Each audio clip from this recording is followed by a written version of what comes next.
Welcome back to जी सरकार। कुछ पूछना चाह रहे थे आप? अवार्ड्स की जो बात हो रही थी, तो काफी लोगों ने ऐसा प्लान बनाया होगा। आपके साथ कभी ऐसा हुआ किसी ने कहा होगा यार जाना नहीं, मैं भी नहीं जाऊंगा, बाद में वही बैठा हो सबसे आगे? मेरे साथ वैसे तो इतनी नहीं है रहती गुफ्तगू, बाकी मेरी जितनी कम्युनिटी है, नुमान से मेरा प्यार है। नहीं सर, जैसे बहुत से लोग कहते हैं ना यार मैं पाकिस्तानी हूं, मैं पाकिस्तान में ही काम करूंगा, यहीं मर जाऊंगा, लेकिन वहां से जब ऑफर होती है ना वो नजर भी आ रहे होते हैं। ब्रीफकेस तैयार होते हैं उनके। हाँ, पासपोर्ट तैयार होता है। बड़ी दफा हुआ है और बल्कि होता रहता है। और मुझे इंडिया को ना करने के बाद पाकिस्तान में जिन मुश्किलात का सामना करना पड़ा, वो हैरान कौन था। सर कोई मिसाल गजनी आपने मना की, गजनी जी, लेकिन वो बात बड़ी मजे की है जब आपने गजनी को जो इनकार किया क्यों मना था, किया वो बात प्लीज मजे बताएं ना, की क्यों है। मना किया? ये पूरी कौम पूछ रही है ये सवाल। पहले तालियां बजाएंगे हम आप कि आपने मना किया है।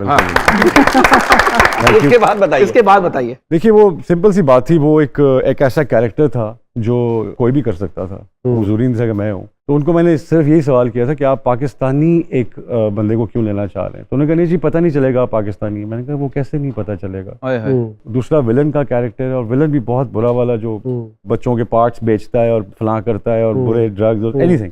तो खैर मैं 3-4 दिन आमिर को मैं समझाता रहा बड़ी मुश्किलों से कि मैंने कहा यार अब मैं कहाँ क्या करूँ। तो फिर मैंने उसको पंजाबी में एक बात की। मैंने कहा बस आप ये समझ लें कि आप इंडिया के पहलवान हैं, मैं पाकिस्तान का पहलवान हूँ, मैं पैसे लेके कुश्ती नहीं हारूंगा, पूरा कुश्ती नहीं करूंगा, एंड में मुझे मारना है।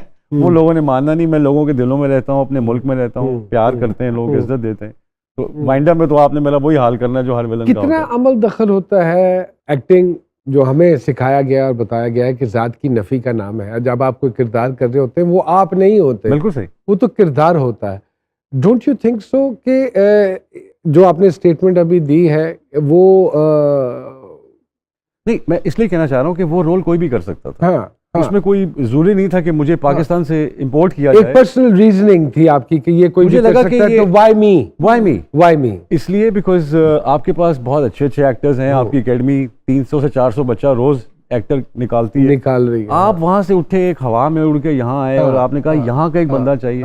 वैसे मैंने उनको पर्सनली आमिर को मैंने ये कहा कि आपको अगर चाहिए कोई पाकिस्तानी एक्टर तो हमारे बहुत अच्छे एक्टर हैं जो फ्रेम में खड़े होंगे तो आपको लगेगा गजनी है। उसने कहा जी वो कौन? मैं कहा नैयर एजाज। आप उनको सो मेरे ख्याल में वो परफेक्ट बैठते थे उस रोल में। क्या बात। तो उनको फर्क भी नहीं पड़ना था।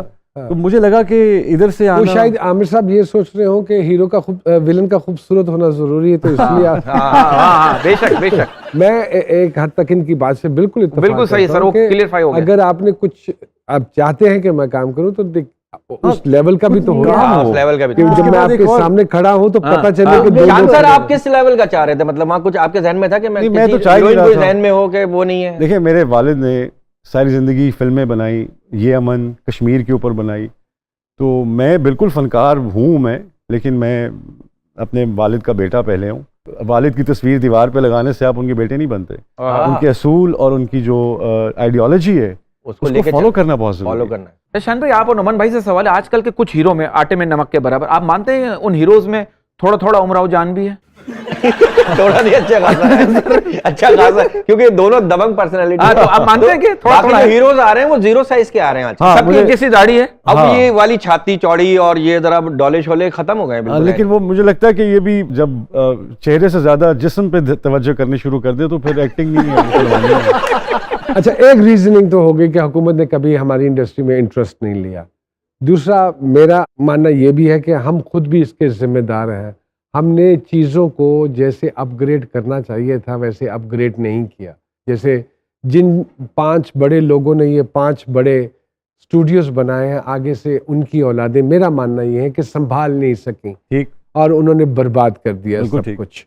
अगर वो इंटरेस्ट लेते और उसको अपग्रेड करते रहते, लैब्स और बाकी सारी चीज़ें, तो शायद हम सस्टेन कर जाते। थोड़ा सा इससे डिसएग्री करूंगा, बिकॉज देखें जब से डिजिटल रेवोल्यूशन शुरू हुई तो ये सिनेमा की जो स्पेस है, इट डजंट, ये जो स्टूडियो की स्पेस है, इट्स नॉट रिक्वायर्ड एनीमोर। लेकिन still the sets were supposed to be placed somewhere. Set भी इतने वो नहीं थे कि कोई बेनहर बन रही है या कोई उस पे। तो मेरे ख्याल में आपके जो पंजाब के जो चैनल ओनर्स हैं ये अभी तक इस दौर में बहुत पीछे हैं, जो एंटरटेनमेंट को नहीं लेके आए, फिल्म्स को अपने साथ नहीं लेके आए। काफी चैनल्स हैं जो पंजाब बेस्ड हैं, लेकिन उनकी एंटरटेनमेंट चैनल है ही नहीं। तो मुझे लगता है कि बिजनेस कम्युनिटी का रुझान इस तरफ लाने के लिए गवर्नमेंट की पॉलिसी होना जरूरी है कि वो बिजनेसमैन को अभी भी तो इन्होंने स्कीमें बनाई है ना कि टैक्स में आप इतने पैसे दे दें और आप बिल्कुल। क्लियर कर दें। अगर ये कहते हैं कि अगर आप 10 फिल्में बना लें या 10 ड्रामे बना लें बिल्कुल ठीक, तो जैसे आपको हिंदुस्तान टैक्स में की हुआ छूट था। मिल जाएगी। आप क्या समझते हैं कि किस नहज पे खड़े हैं, और डू यू थिंक सो कि हमारी इंडस्ट्री आने वाले 15-20 सालों में Revive खड़ी हो करेगी। जाएगी? ईंटों पे हाँ उन्होंने सांस, बड़ी गहरी सांस लिया। इसलिए मेरा मुझे जुमला लगा एडजस्ट हो कि गया। इसका सवाल बहुत अच्छा है लेकिन इसका जवाब बहुत लंबा है। मुझे सर, लगा दे कि दें, मैं दे क्या नहीं, 2-3 इसका- एपिसोड चला देंगे हम। नहीं मुझे मेरा मानना ये है, to help you out in this, मेरा मानना ये है कि फिल्म इंडस्ट्री की कल्ट डिफरेंट होती है, उनकी सही कह रहे हैं। Curiosity buildup. नमन भाई, आपने क्यों नहीं की फिल्म? आपका ऑफर तो हुई मैं होंगी। फिल्म का आदमी, मुझे लगा नहीं कि नहीं शायद नुमान ने मैं की नहीं फिल्म की है? की है? नुमान ने फिल्म की। इसलिए मैंने नहीं की उसके बाद, क्योंकि मुझे लगा कि मैं नहीं हूँ। या हीरोइन नहीं पहुंच पाई आप तक? अब बस कर। मेरा मानना यह है कि फिल्म की एक कल्ट डिफरेंट होती है, एक लोग डिफरेंट होते हैं, उनका कोई ताल्लुक नहीं होता छोटी स्क्रीन के साथ, टेलीविजन के साथ, वो फिल्म के लोग होते हैं। जो आदमी आपको रात को 8 बजे नजर आ जाता है ड्रामे में, और फिर कोई शो भी करता हुआ नजर आ जाता है, बिल्कुल। और फिर वो कोई चीज भी बेच रहा है, उसके इश्तिहार में भी हाँ 27 दफा आपको नजर आता है हाँ, सारे बेशक। दिन में, आप उसके लिए 1000-1500 रुपया खर्चेंगे, सुबह जाके सिनेमा में नहीं फिल्म वाह, जाएंगे। वाह, सही बात है, वाह, फिल्म वाह। की कैटेगरी अलग अलग है। नहीं, अभी भी अलमिया ये है कि जो नई फिल्में में पाकिस्तान की कोशिश की हमने भी देखने की, सर वो ड्रामा ही क्यों लगती है वो बड़ी इसीलिए स्क्रीन लगती के है ऊपर? क्योंकि वही लोग आपको दिखाई दे रहे होते हैं। हाँ नहीं सर, प्रोडक्शन में भी कोई कमी वो रहती है। डायरेक्टर और राइटर भी वहीं के हैं। अभी मुझे माफी के साथ मैं नाम नहीं लूंगा।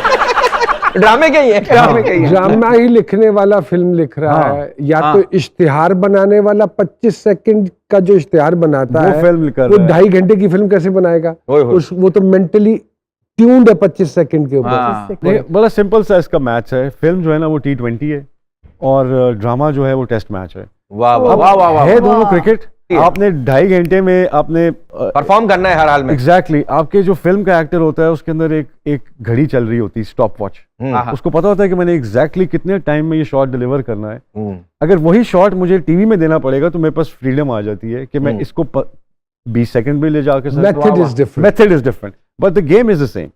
तो हमारे यहाँ जब टेलीविजन डायरेक्टर और राइटर खास तौर पर जब फिल्म लिखते हैं तो वो इतना बड़ा स्क्रिप्ट लिख देते हैं। तो फिल्म में स्क्रिप्ट छोटा होता है, स्क्रीन प्ले बड़ा होता है। वाह वाह वाह। ये पता नहीं है उन्हें। हाँ, तो वो स्क्रीन प्ले की तरफ ध्यान नहीं देते, हाँ। वो कहानी को इतना ज्यादा लंबा कर देते हैं कि वो पब्लिक जो है वो बोर हो जाती है। फिर क्या होता है कि वो एक्टर्स के ऊपर ध्यान नहीं रखते कि एक्टर कितनी देर में अपना शॉट परफॉर्म कर रहा है। वो अपना टाइमिंग टीवी के लेके फिल्म में आया होता है। वाह वाह वाह तो वाह। वो उस टाइमिंग में एडजस्ट नहीं हो रहा होता, तो वो दिखने में सब ठीक लग रहा होता है, हाँ। कुछ ठीक नहीं होता है, कुछ वो उलझन कुछ ही उसको लेंथ दे रहा होता है ज्यादा। अब वो इनकी बात को लेके आगे चलते हुए, हाँ। अब वो उस लंबी चीज को उस टाइम में लाने के लिए, जब उसको वो बीच में से उसके ब्लॉक निकालेगा निकालेगा तो वो तेज हो जाएगा। तो वो तेज हो जाएगा, वो अजीब अब हो उस जाएगा। तेज की स्पीड को प्रॉपर रखना है। So there are lot of क्या टेक्निकल बात है। टेक्निकल उसमें थोड़ा सा। अब देखें जब हम पहले काम करते थे तो 35 पे फिल्में बनती थी, वो नेगेटिव पे। अब नेगेटिव की डिलीवरी की टाइमिंग और है, और आपकी जो एलेक्सा एरी जो नया आया है इसकी टाइमिंग और है। अभी तक एक्टर्स ये नहीं समझ पा रहे कि इसकी फ्रेमिंग के साथ कौन सा एक्ट है जो सिंक होता है। वाह वाह। वाह वाह वाह। वो इस देखें, ये तो आपका मेन टूल तो ये है, सब कुछ